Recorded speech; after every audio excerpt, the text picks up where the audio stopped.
Hello everyone, this is Mumbo and welcome back to another episode on the Hermitcraft server. This is episode 119 and today I have got some good news and I have also got some bad news. The good news is that I went camping this week in my VW bus, which I absolutely adore, with my girlfriend and my dog, who both of which I absolutely adore, and here are some pictures, which are hopefully going to sweeten you up for the next piece of information that is coming now. I have totally shot myself in the foot this morning. I'll be honest, I've been looking at vintage camera lenses on the internet and, well, you know, 1 hour turned into 6 hours and now I've only got 7 hours to make this Hermitcraft episode, which sounds like a lot, but I can promise you, compared to normal, it is not. So I thought I'd have some fun with it, and we could kind of rush around as like a time trial type thing. How does that sound? Does it sound fun? It's kind of your only option right now. But briefly back over to the vintage camera lenses, I have a lovely new set on the way.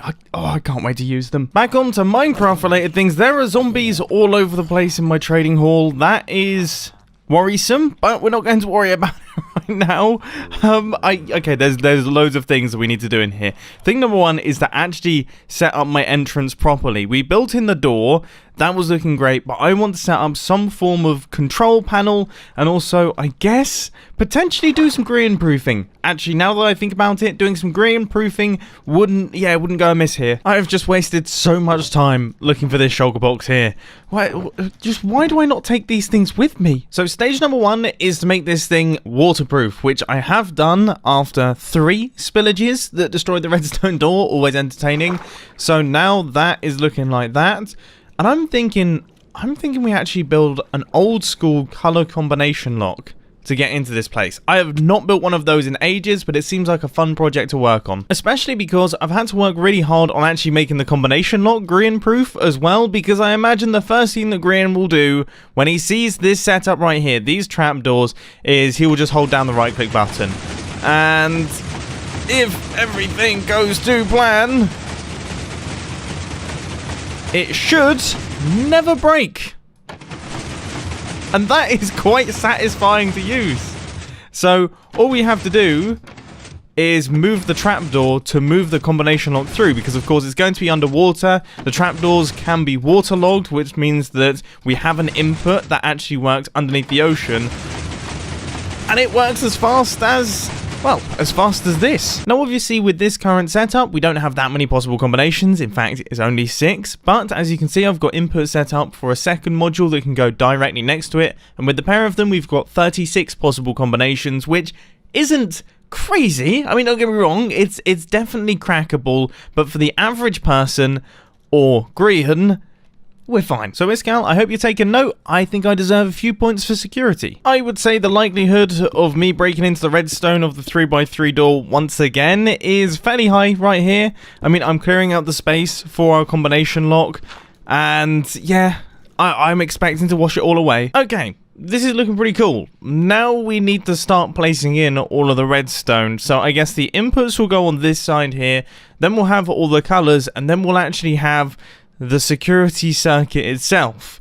Now, I am aware that we have built a combination lock in a glass chamber.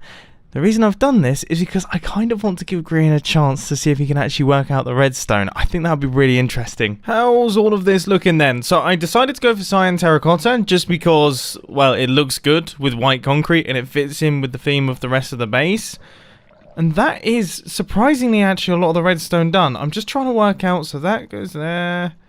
How is that being powered? Or is there just... is it something like that? I'm sure that will do it. I mean, is that it? It looks like I'm missing... oh, well, obviously I'm missing the blocks of the actual piston tape. I suppose that will fill in a lot of the space, but this seems remarkably simple. Until it wasn't. Because I can't count, apparently. I don't know how I've done it, but I've managed to make this entire container a little bit too small, which means that I have to make this whole redstone contraption 2 blocks narrower.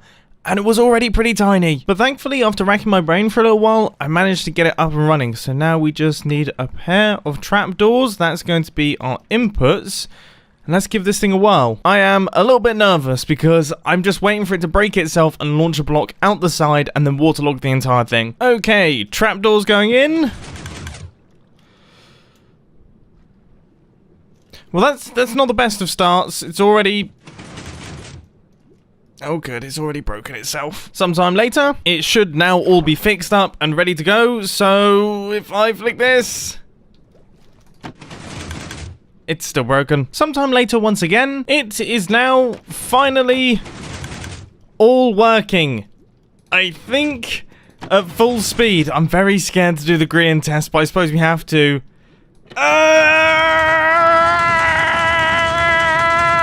It seems to be working. And it is quite satisfying to do the green test, I've got to say. I mean, I can understand why he does this sort of thing. By the way, we only have 3.5 hours left at this point in time. Is it always the case that there's no smooth lighting underwater? I feel like that's not always the case. It's just that ever since I got my new computer, I seem to occasionally get blocky lighting. And I've looked through all the settings, and it seems to be fine. Everything's switched on, everything's looking good. What's happening here? I just spent half an hour solving the most stupid problem thanks to comparators being totally broken, but I won't talk about that. My piston door is now fully hooked up to my combination lock. So if we just get the orange block to come across, then the piston door opens up and we now have access to our villager trading hall. And then if we change the combination at all, you can see that the piston door shuts. Finally, that is completed. I never want to see this circuit again. Seriously, so much time was wasted just head scratching with that one. Anyway, this area behind us here, it's not the same as this area on this side here. They're asymmetrical. It's been driving me nuts. I need to fix this one up so that it works properly. Bottom half has been completed. Top half is almost done as well. Now we will have a full system that is ready to start taking villagers. Where's that guy gone?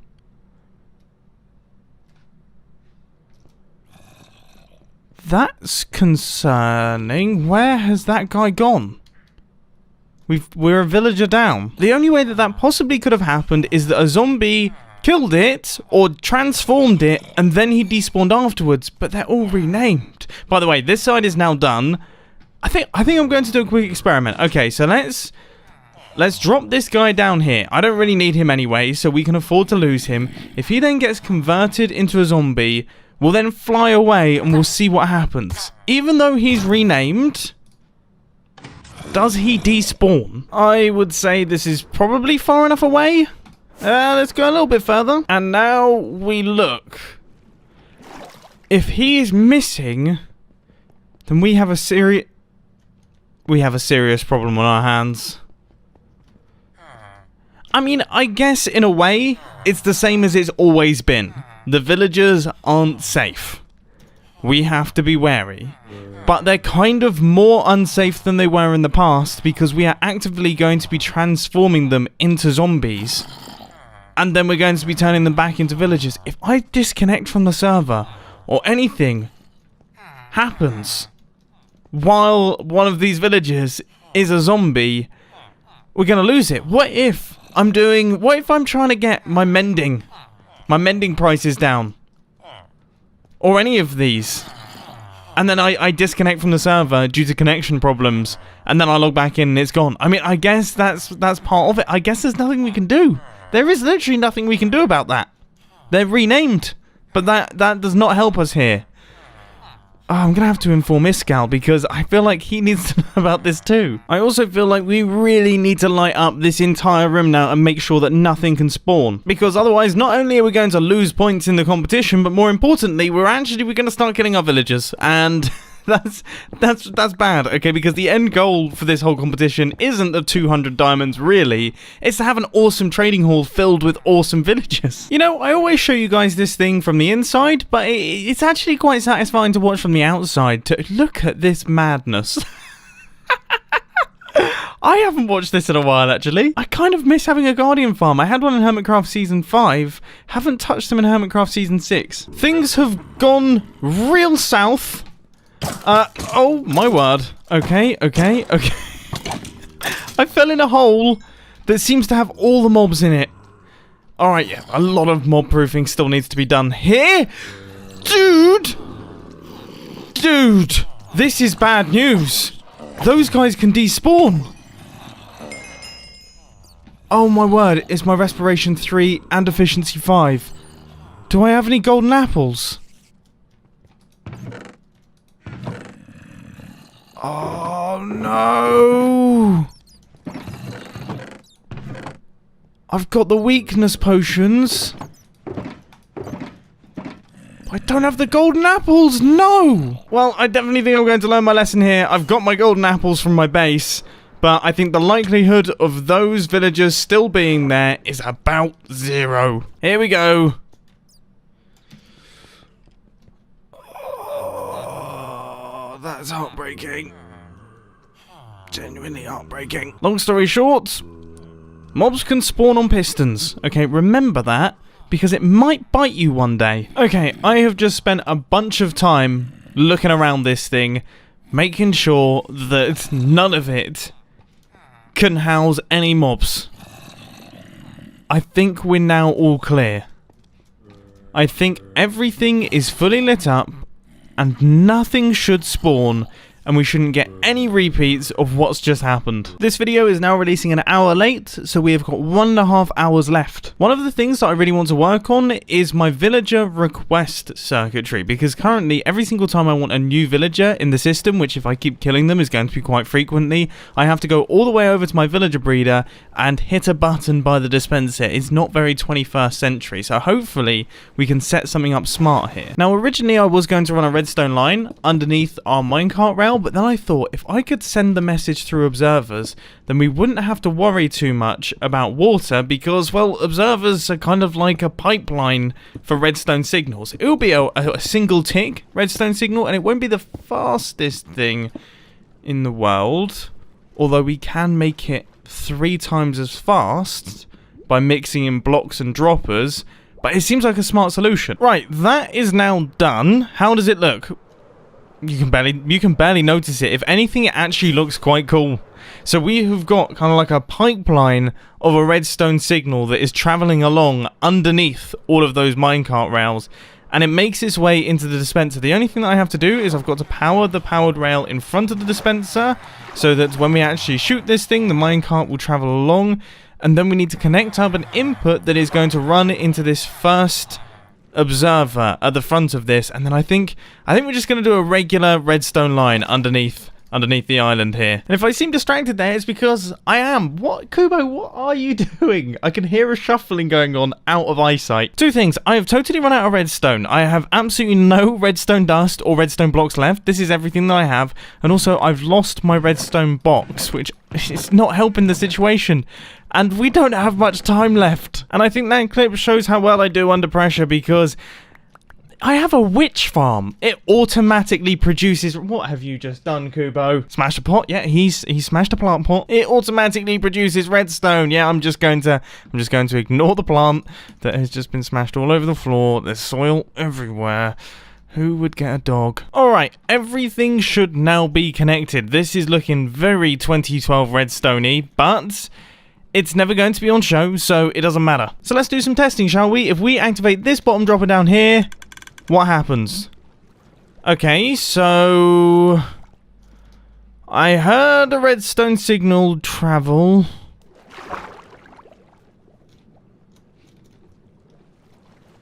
But there's no sign of a villager.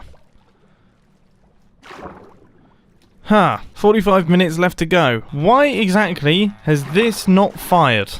The dispenser did not shoot out a minecart. Let's track it back. Those observers should be working. Those observers should be working. This is all looking correct. This is all looking correct. This is all looking correct. Correct. I'm not seeing anywhere that there could potentially be an issue.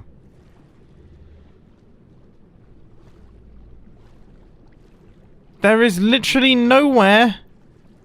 There it's right here. So now that we've solved that, let's give a full test of the system. I'm definitely nervous for this, but there is no reason why it shouldn't work. Okay, there's no reason why it shouldn't work. It's not going to be the fastest thing in the world, alright, because we've got to wait for a minecart to travel all the way. That's probably multiple hundred blocks, okay, that has to travel. So there's that. And then there's also the fact that the redstone line has some delay in it. But our villagers arrived! Two of them. Two villagers have arrived. Okay. Oh, of course. Yeah, because... Yeah, that makes total sense. The dropper gives an observer signal on powering and also depowering. Okay, so we need to shorten the pulse, but it works. It functions. My organization has reached the point where it's now faster for me to actually craft a piston than go out trying to find my redstone box. Yeah, that might just be a new low for me. Right, the next thing I want to do in today's Hermitcraft episode is I actually want to use these two villagers right here to hopefully try my best to replace my Respiration 3 and my Efficiency 5 villagers that I originally did have. We have half an hour left, which probably isn't enough time, to be honest with you. I've just realised I have slightly longer than I thought because I've just recently got a really powerful computer that can render full Hermitcraft episodes in 8 minutes. That's crazy. It used to take 35 minutes, so we might have time. Do we have sharpness 5 yet? I don't think we've got sharpness 5 yet. That seems like it could actually be smart to have. Okay, we'll stick with that. After standing around for what felt like forever, I've realised that actually there's no minecarts left in the system. That's not great. We might need to add in some form of redstone lamp. I have had mending. I have had silk touch. I have had everything good, but I have not had... I was hoping that it would be it. I have not had Efficiency 5 or Riptide 3. Come on. Okay, look. Just pretend that didn't happen. This is the one. No, it's not. Yes! Yes! Yes, yes, yes, yes, yes. Finally, we got there. Right, let's buy some bookshelves. That has locked in that trade right there. Hit the button. He drops through. And... Oh no. No. Okay, we're good. He took a little bit of damage. Okay, fine. But we're good. So now it's just Efficiency 5. The one that I never ever see. Oof, we just got another one that I don't think we've got yet. Protection 4? Protection 4. Oh yeah, that's definitely one that I've been waiting on. Oh, fantastic. I just transported him without looking in his trade. That was a bold move. 14 minutes to go, and I am currently unable to trade with this dude or change up his trades. So we have got 1 day left. One more villager cycle. Ooh, this is my life currently. I have the hiccups, and we only have 5 minutes left, so I'm going to power... I thought we had Fortune 3, but apparently we don't. So, I'm gonna get it. You know what? I think hiccups actually add something to the video. They're quite entertaining. You see, it's funny. I feel like I'm failing right now, but we've got ourselves a bunch of really good new villagers that we didn't have previously, but the fact that I don't have Efficiency 5 is bugging me. I'm gonna do one more cycle of trades. I apologize for this episode being late. I will take it. I'll take it for now. Efficiency 4. Efficiency 4 is good enough for me. It's not quite the glorious end that I'd hoped for today's Hermitcraft episode, but it's a semi-glorious end. It's a happy end anyway. I really do hope that you've enjoyed this one. It's been stressful. It's been so stressful. It's so difficult recording Hermitcraft episodes when there's a time limit because things take as long as they take with Hermitcraft. Sometimes you have episodes that take maybe 8 hours to record. Sometimes you have ones that take 16 hours to record. It's just how it goes. Whew-wee. Anyway, I do hope that you enjoyed. I'll catch you in the next one. See ya. And you know what? Today's episode a bit special. We've got music at the end today, courtesy of Ellie Beatmaker. It's outro time. It is outro time. Outro time. It is. It's outro time. Outro time. Outro time. It is. It's outro time. It is outro time. Outro time. It is. It's outro time. Outro time. Outro time. It is.